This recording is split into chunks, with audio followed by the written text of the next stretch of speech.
Hello, good morning. Welcome to Hobby Evolution episode where we at 547, I think. Good morning. Uh, a lot of chat going on. I just see the most recent message pop up, and Jenny was correct. I was fighting my coffee maker. My coffee maker is much like my Wi-Fi connection. Sometimes it works great, sometimes it doesn't work at all. So it was for some reason, I don't know why, but the water was getting sucked out of the I don't know which the carafe is. So I maybe it was sitting in the carafe. But where you pour the water in, it tunnels into where the coffee is, and it was like sitting on top of the coffee. So I and basically the fix for that is pulling out the coffee pot and sticking it back in. So there must be some type of obstruction. And I just cleaned it fairly recently. Might be due for another cleaning. I don't know. Maybe it's a hard water situation. I don't know. We have a water softener, so I don't think that would be it. So we've got Jenny in the chat. Uncle Rich is with us. Good morning. Victor, what's up to you? Dan is with us. I'll be here just catching up on shipping this morning before leaving soon for Day of Family Gatherings. First time in 2 years. That's fun. Jenny, Rich says, I can usually make Sundays because I'm at work. Helps being Jewish on Easter Sunday. There you go.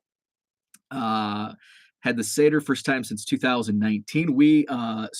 And I've talked about this before. I grew up Christian. My wife is Jewish. Usually we do. My mother-in-law is still in Florida, and usually we do get together and we do the Seder at either friends or family. Did not do one this year. In fact, I think probably 2019 was the last. We may have done one, a small. I don't think we did a Seder last year, though. We did gather for Passover, but I don't think we did a Seder. So I haven't had gefilte fish in quite some time. My mother-in-law may have made it last for one of the high holidays last year. I can't remember, but I did not even try gefilte fish for like several years when my wife and I were dating and then got married. And it was almost like, for the non-Jewish husbands and wives, it was always like it was kind of like if you're familiar with the alcohol called Malort in Chicago. It's it's well, gefilte fish is not as bad as what I've heard Malort. I've never had Malort, and I choose not to ever have it. But gefilte fish is one of those dishes a lot of people don't like. It's kind of it's like a processed, what is it, like uh it's like a processed fish meat, and it's cold and it's kind of slimy jelly. But I like it. I actually do like gefilte fish, and I haven't had it in some time. Um, Victor's visiting family for the first time in years, had to leave in the middle. One of the wife's nieces is allergic to nuts and did not know one of the foods had. Ooh, that's not good. Dan really wants to get home. How's the travel situation for international, especially out of Korea? I'm not sure. I know it seemed to be in a better situation, but then I know there's been some like pockets of flare-ups, I guess, of various strains of COVID. So that's why my wife and I decided not to travel internationally this year, because it's just still such an unknown when you're planning 6 months ahead, like what's the summer going to be like. I had to run to Tom Thumb for non-drowsy allergy meds. That's not good. Let's see. Victor finished last night sorting through boxes of 80s and early 90s. I actually did some of that myself. I'll just touch on catching up on the Goodwill, the latest Goodwill palette that I bought, and trying to get that finished as I as I slog through an organization process in this room. Let's see. There's the coffee maker comment. Let's see. Well, I just got to meet Ollie. I'm not sure what Ollie is, but yeah, various ads that run on YouTube. It was the dog in the ad that ran before Bo went live. Let's see. Dan's softball team won yesterday, 2-1. Play the 3-0 team in 1-2 next weekend doubleheader. Very cool.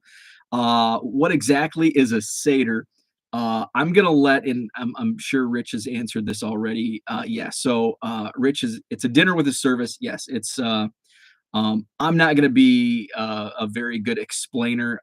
But yeah, it's a dinner, and then there's a service, and there's different things on a plate, on the Seder plate, that signify different things. And I'm trying to think. It's gosh, it's been so long. And then you have the what's the unleavened bread? God, matzah, the matzah, and then usually a little kid, the youngest, uh, has to go find the hidden matzah. Um, those are some of the things. Again, I'm just stuff that I've picked up on when I've uh, done the seders. Um, and it's kind of like, I guess, in Christianity, where some services are long, some are short. Uh, Seders can be very long, depending on who's running it, and they can also be like just whipped through. Let's see. Apparently, next month they're getting rid of restrictions, even though we've had a lot of infections, but they've been going down. So unsure. Interesting. Okay. Off the top of my head, when you put carrots into the juice of the gefilte fish, they taste great. Ah, interesting. I do know there's usually carrots with the gefilte fish. The gefilte fish that I have, there's usually like carrots in it. All fish is gross unless fried and covered in wasabi. The Seder is a ritual performed by a community or by multiple generations of a family, involving a retelling of the story of the liberation of the Israelites from slavery in ancient Egypt. Yeah, so Rich says a real Seder, traditional real Seder, 3 to 4 hours. So um, the Seders, the law, what I consider a long Seder is like an hour. So uh, we go through, and then when it's just, that's usually when we go to like a friend's who has a really super large gathering. And then when we do like a family and small group of friends, then it's a smaller group, and we kind of go through it rather quickly, 20 minutes, 30 minutes. I can tell you've been doing sorting. Them 4 to 5 row boxes behind you are in a different spot. I think that's just more. I think they've grown because I've added. Those are all cubs that have been added to the count that I. So I'll just go into that. So the count. What was it? Friday night. I updated the count Friday afternoon. Updated the count 755,000. I added 40,000 more Cubs cards. I've still got 2 boxes in the car that I've got to bring in from my buddy David down in the Chicago suburbs. He drove up yesterday morning. We met up and did that deal, and added 40,000 more Cubs cards. So I'm close to 800,000. I'm at 795,113. I will answer this question. No, I did not count all 40,000 of the cards. So basically, when I acquire bulk like this in person, like when I drove down to Bloomington, went to Mike Summers card shop, um, when I do my deals with David, a couple other large in-person bulk deals, I just basically, if it's in a 5,000 count box, it's 5,000 cards. So it could be 5,100, it could be 4,800. So I'm sure it's going to be roughly. So is there a precise exact count? No, because I've done a few of these where I've just, if it's a 4 row box, it's 3,200 cards. If it's a 5 row box, it's 5,000. And the reason I do that is because most of these are like junk wax era. They're standard thickness cards, so it's not a whole bunch of thicker cards that's going to draw the count down. They're not in penny sleeves. They're raw, so it's going to be fairly accurate. So 40,000. But again, that is estimation based on the box, and they are full. They're, it's not like half a row here, half a row there, 3/4 of a row. They're all full rows. So 40,000. I picked out, I finished going through one of the tubs. There were 2 like gigantic tubs of cards in the Goodwill palette, the latest one that I picked up last week. So I finally finished sorting through the first one yesterday. Pulled, I don't know, another, I think I had gone through half of it already. Pulled another, I don't know, 50 to 75 Cubs cards out of that. There were a couple Jeter rookie cards just just thrown in a tub. Basically, what it looked like was somebody's either complete sets or partial sets, and they wanted the boxes, so they just put all the cards in this tub. And I don't think, based on the condition of most of the cards, I don't think they had been in that tub for very long. Because they were still in good shape. Yeah, there were some with dinged corners, and especially the ones that were like up against the sidewall of the tub. But I looked at, there were a few Jordans. Basically, the hockey I didn't even sort through. I just stuck in a box that I'm going to sell in bulk. But I did every once in a while, I'd pull, like, if it was a set, like I did pull there were Fleer metal hockey from 95, which I think they're all commons. But I did pull them just in case there's a Gretzky or some star. So I'll go through those at a later time when I put together a quarter box for hockey. I found a few Gretzky's.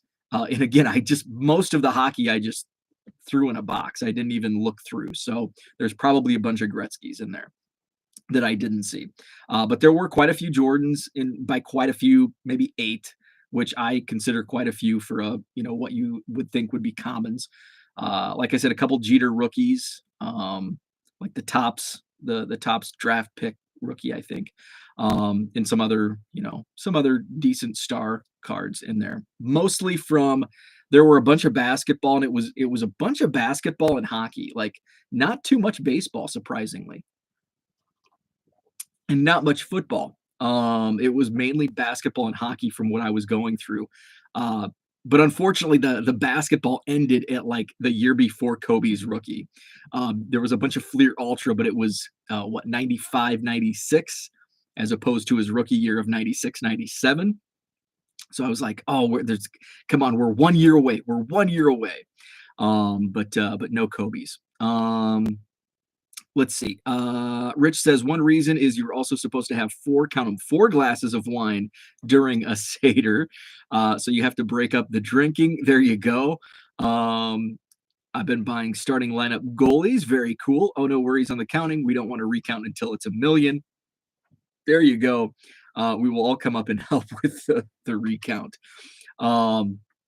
So I did yesterday. I ran to a different Target store that I had not been to, because I wanted to check to see if they had any Overtime Elite, because that's a product that I showed off yesterday that I really like. I actually still have. I haven't put these on my box shelf yet, but I really, really like this. And I was checking out the mock drafts after the show yesterday.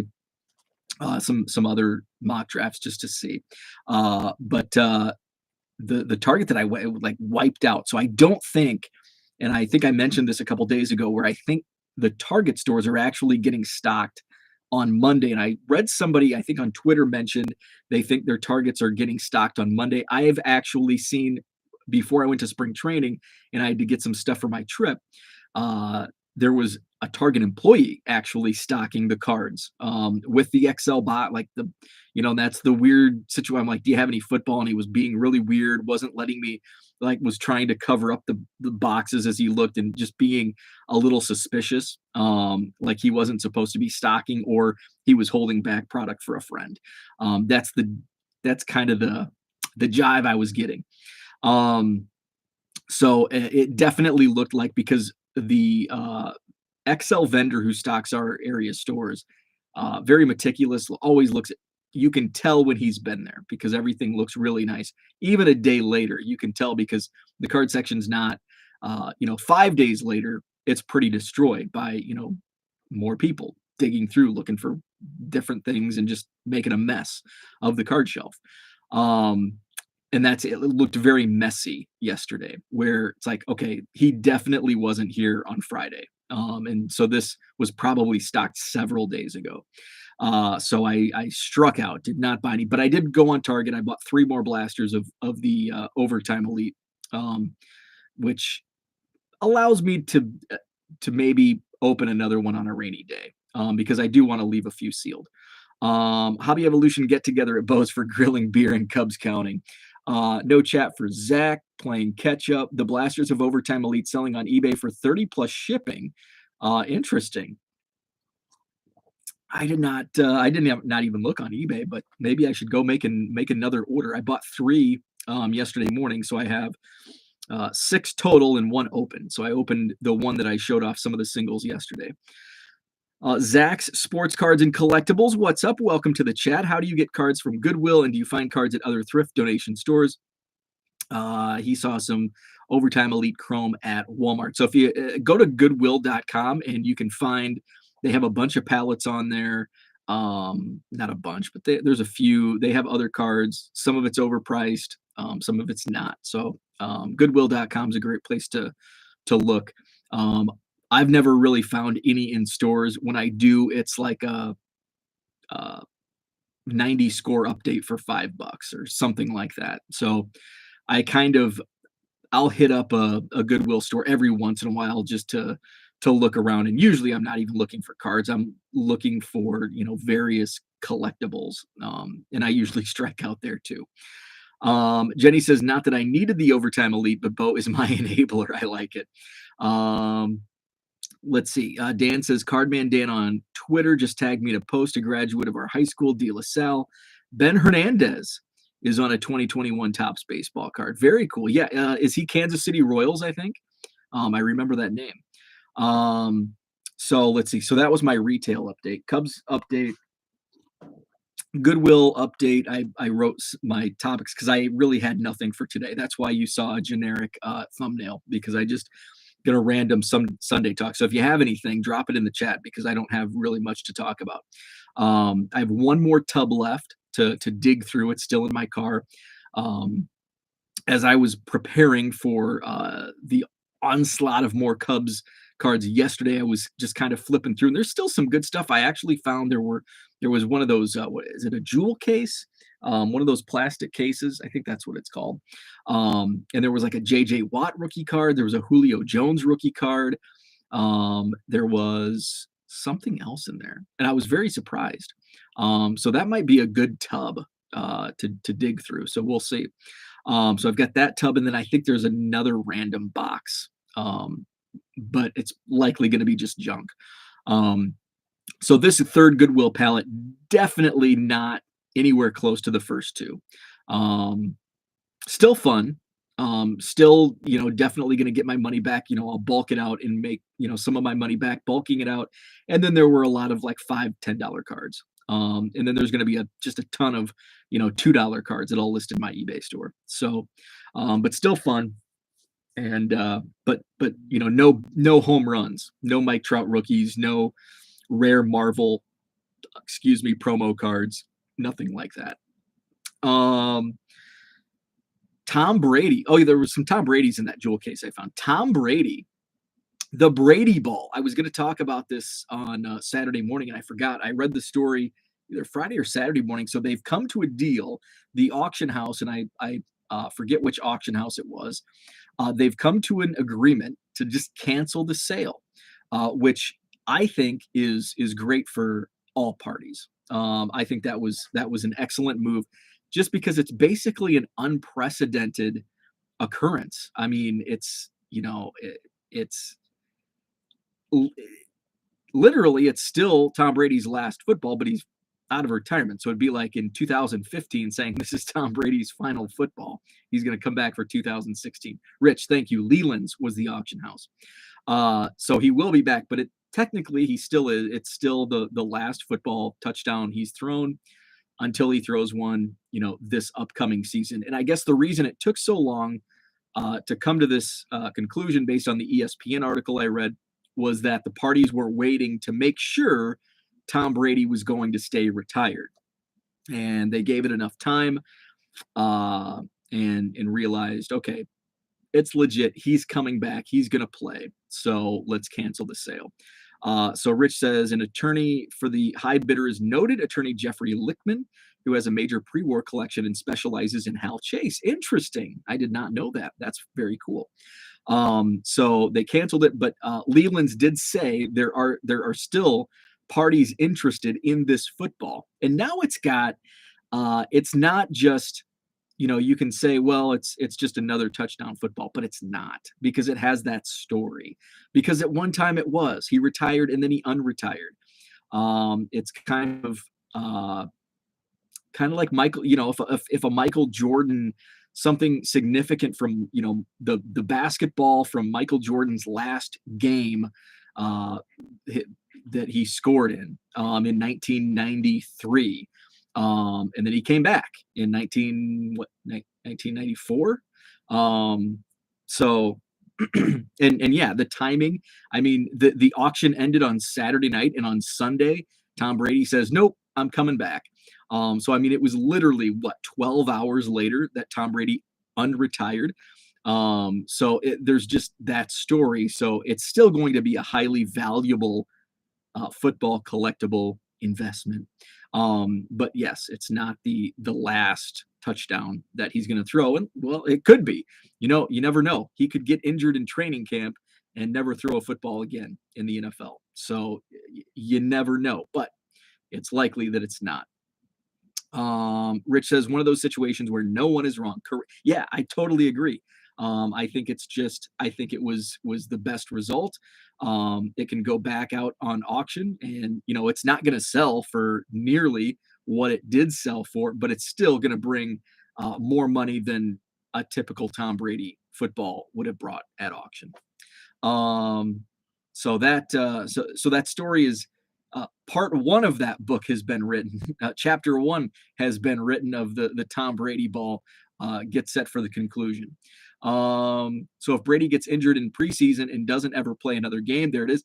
It was his last touchdown ball, absolutely. And then so if it goes back at auction and somebody probably gets it on sale. My guess is it's April 17th.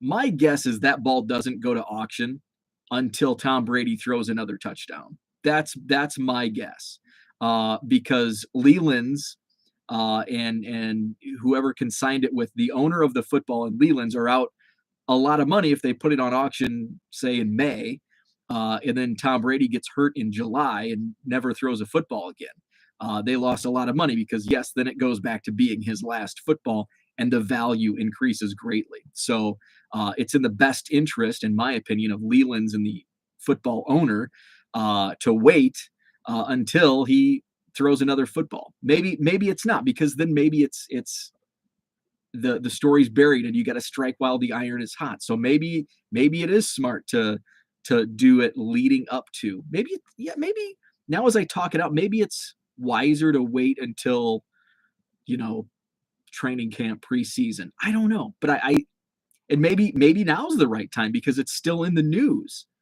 That's a tough call when you're dealing with a significant amount of money. Lichtman was also El Chapo's attorney. Interesting. Rich is dropping knowledge on us this morning. Dan says, yes, Ben Hernandez on a Royals card. Okay. No payment had been made. One of those situations where no one is wrong. Who is going to send out payment on a Saturday night? Exactly. It would be like Sandberg's last home run ball before he first retired. There you go. There's the Cubs connection. Happy Easter to you, Herman. So that's the Brady ball. Speaking of football, Rich is a walking sports encyclopedia. Speaking of football, the USFL made its comeback last night. I did not watch any of the game. It was the Birmingham Stallions against the New Jersey Generals, so a throwback to the original teams. And I think, if I'm not mistaken, all 8 of the teams, I believe there's 8, yes, are original names of the USFL that was played back in the 83, 84 seasons, maybe 85. So Birmingham beat New Jersey 28-24 last night. We've got a triple header today in USFL. First game's at 11 o'clock. The Houston Gamblers against the Michigan Panthers. 3 o'clock game, Philadelphia Stars against the New Orleans Breakers. And then a night game, Pittsburgh, the Maulers take on the Tampa Bay Bandits in the USFL. So I'm probably going to tune in at some point. I'm not going to sit down and watch the game intently, but I do have an interest in it. It's new. It's got that, new shiny thing. Some names to watch. I sold a rookie card, a football rookie yesterday. I'm like, why in the hell is this card? So it's one of those cards where it's like, who? Alex McGough. I don't know. He's a quarterback. He had a score rookie last year, 2 years ago, but he's on one of the I think he was on one of the rosters of the teams that played last night. So that rookie card sold. Some other quarterback names that you may recognize: Paxton Lynch, former Broncos first rounder, and former Giants quarterback Kyle Lauletta are both in the league. I'm interested. Wide receiver Lance Lenoir is on one of the teams. He actually was a wide receiver that I covered when I worked and traveled with the football team at Western Illinois. He was a wide receiver. He was kind of overlooked at his high school. He was the number 2 wide receiver at his high school, Crete Moni. And I'm trying to think of who the wide receiver was that he was overshadowed by. Went on to the NFL. Crete, I'm going to have to Google it. Crete Moni, wide receiver. Laquan Treadwell. So Lance Lenoir was Laquan Treadwell's high school teammate. And Laquan went to Ole Miss. Lance came to Western Illinois, and he was on the team when I was broadcasting their games. And he's on one of the USFL rosters that I was just kind of perusing this morning. Let's see. People around him don't say, "Hey, Alexa." They say, "Hey, Rich." Herman's got both smokers going. Very nice. I think it's supposed to warm up today. It's still only 33 degrees. It's freaking April 17th. I'm talking to my guy David yesterday as I'm picking up the Cubs cards, and it's just windy and freaking cold. I tried taking the dog for a walk. We got like 2 blocks, and it's like, I got to turn around. It's too windy and cold. And if it was too windy and cold for me, I've got a lot of, chubbiness on me. My dog doesn't. My dog's 10 pounds. So,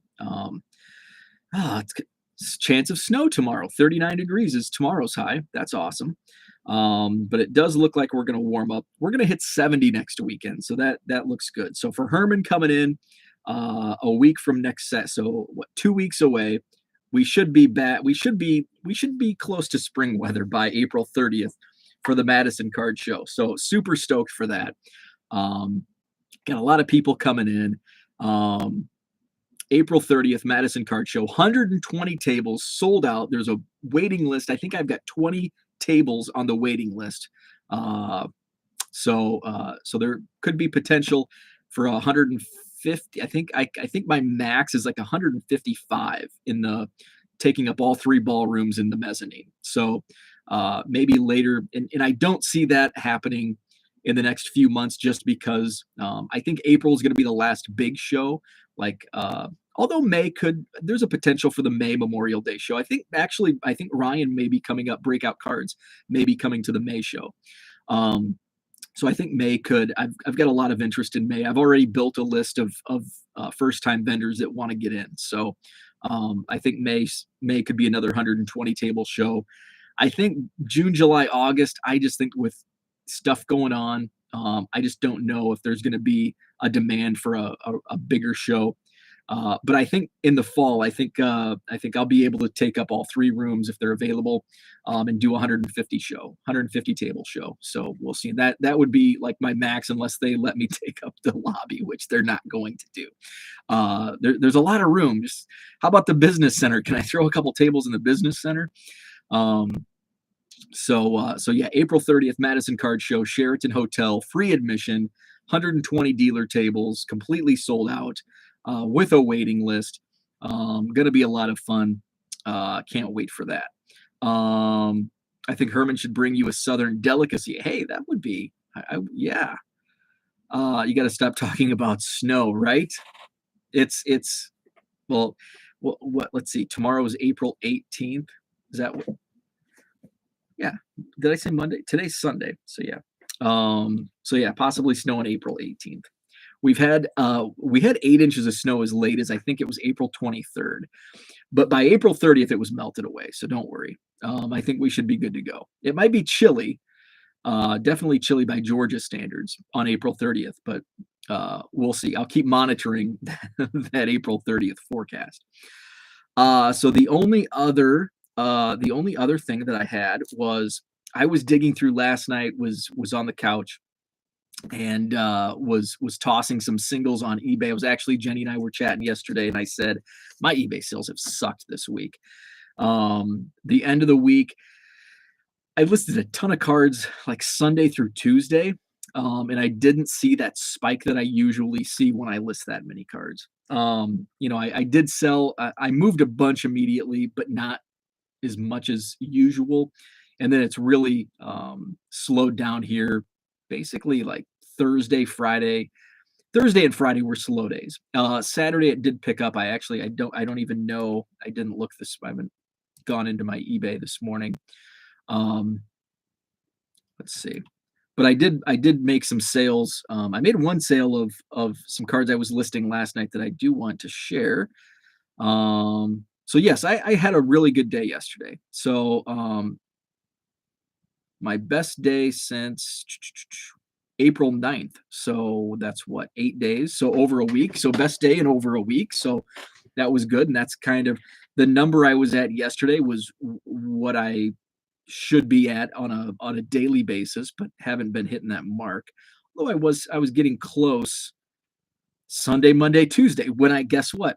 My highest selling days this week were days where I was listing cards in my eBay store. Didn't list any cards Wednesday, Thursday, Friday. They were really poor selling days. Listed a bunch of cards Saturday. Really well, good selling day. What's that tell you?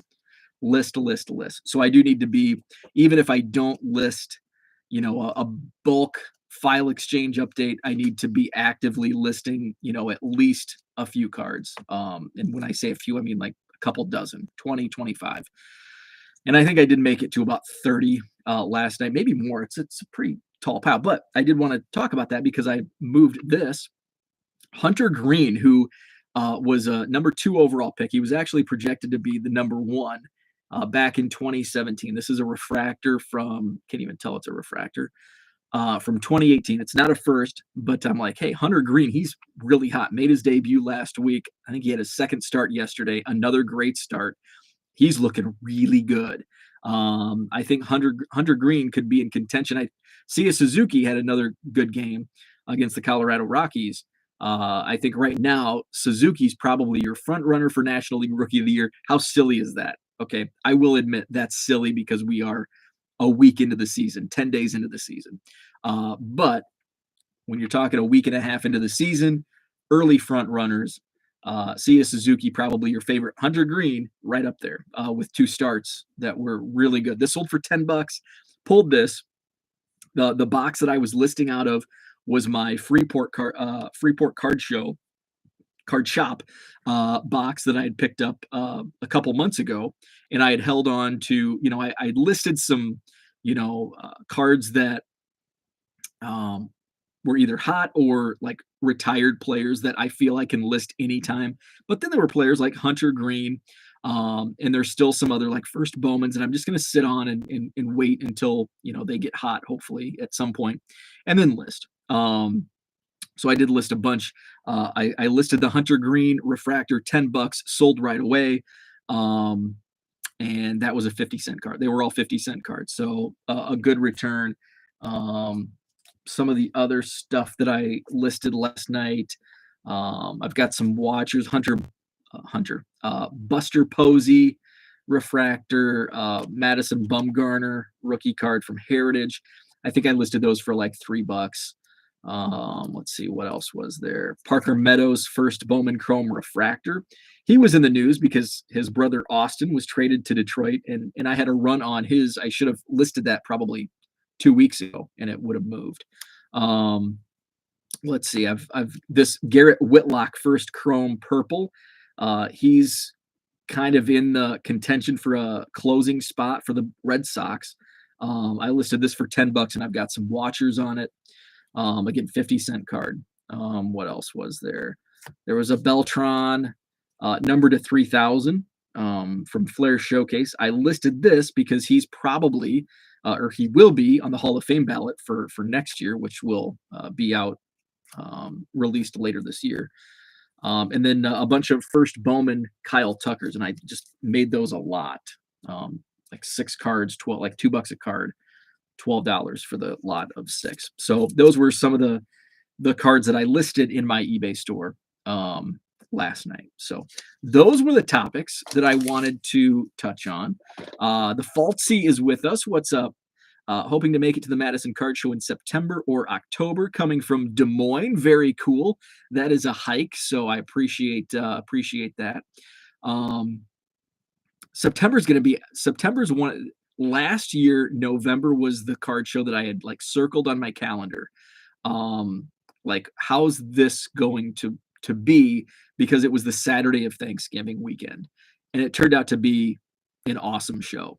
September, and I guess I have the calendar right in front of me. September, the show is the 24th. And I wanted to avoid home football games for the Wisconsin Badgers because it's, especially because the exit off the interstate Beltline is the main thoroughfare to get to Camp Randall. And it's a headache. So if you're coming to the September Madison show, I implore you to get there early because, and I'm not sure. I don't know if the schedule has been released because there's a home game every week, every Saturday in September. There's a home Wisconsin football game. So I had to just, okay, I've got to pick it. Fortunately, I think it's one of the non-conference Patsy games. Wisconsin football schedule. I think it's like Northern Iowa. Let's see, 24th. Oh, shoot. No, it's not. It's Ohio State. That's not good. So my September show could be a dud. And they play Ohio State at home.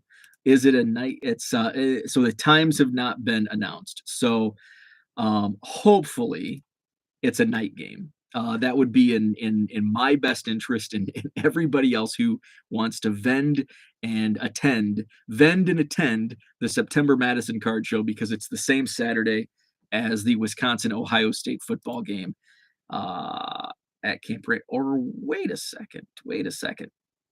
Let's see. Maybe it's not.